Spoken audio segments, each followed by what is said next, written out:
研究过后，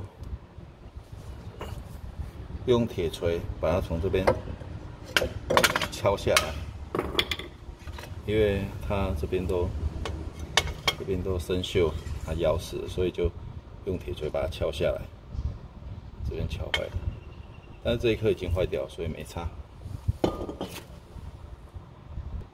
现在把它敲下来了，等一下这样把这些螺丝孔对准，就可以把那个新的装上去了。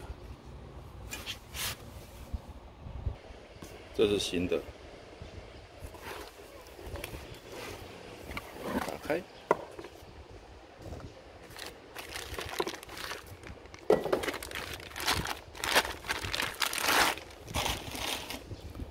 新的，这个是那个 ABS 的那个感应线插座，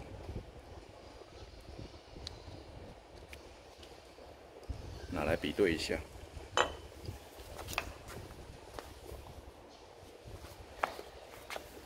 这拆下来的，这个是拆下来的，只是因为刚才这边生锈咬死，所以拿不出来，就用敲的把它敲坏了。因为这个也要换掉，所以没有关系。来比对一下，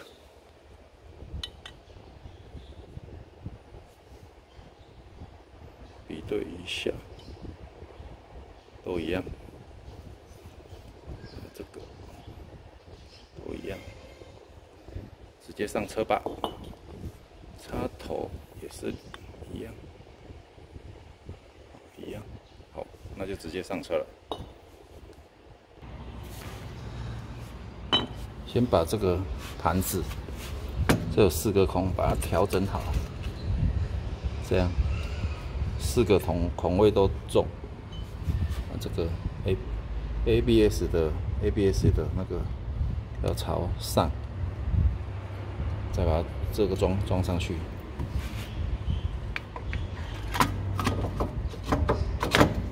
这样，观察一下那个4个孔有没有对准。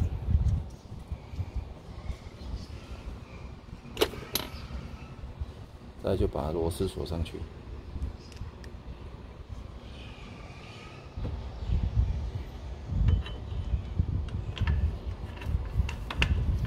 没有对准就调整一下。好，这样。先用手感把它锁紧。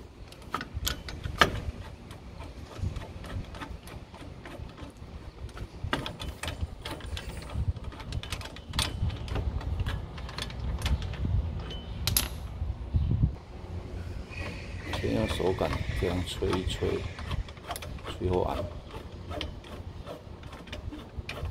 这样。第2只。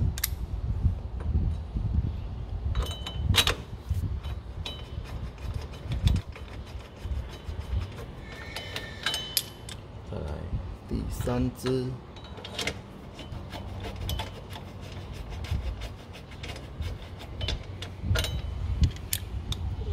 第4只，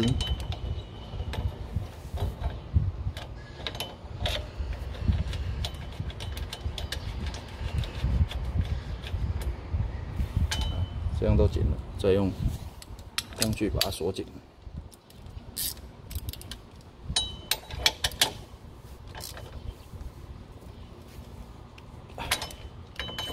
把它吹紧，对角锁。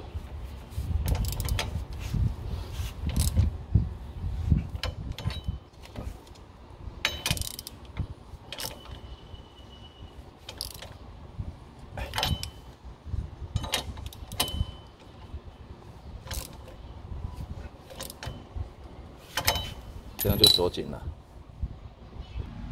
再来就是把这个保护这个插座的壳装回去，没装也是可以的，没装就直接把它插上去就好了。但是原厂设计有，就把它装上去吧。这个就这有一个，就把线压到这里来。再来就这个，把它装好，这样，再把它扣回去，啪一声，这样就可以了，这样就好了。这卡榫在这边，这边，这样就可以了，这样就可以插回去，这样就插回去，啪一声，这样就好了，这样就完成了。再就把这个刹车鼓装回去。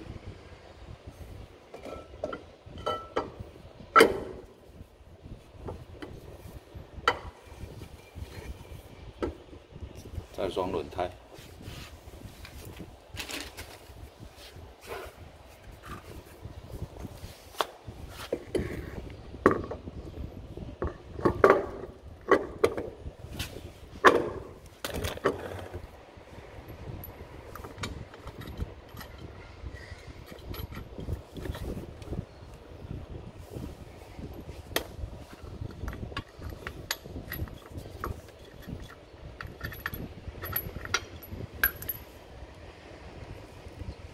我的习惯都是用手的感觉把它锁到紧，这样比较不容易滑牙。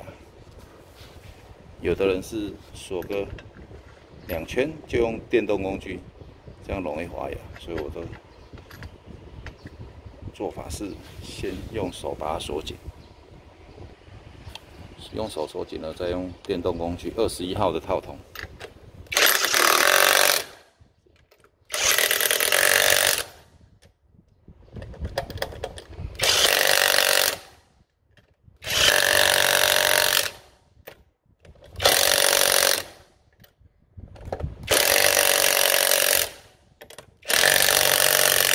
对角锁完成了，再来测试一下。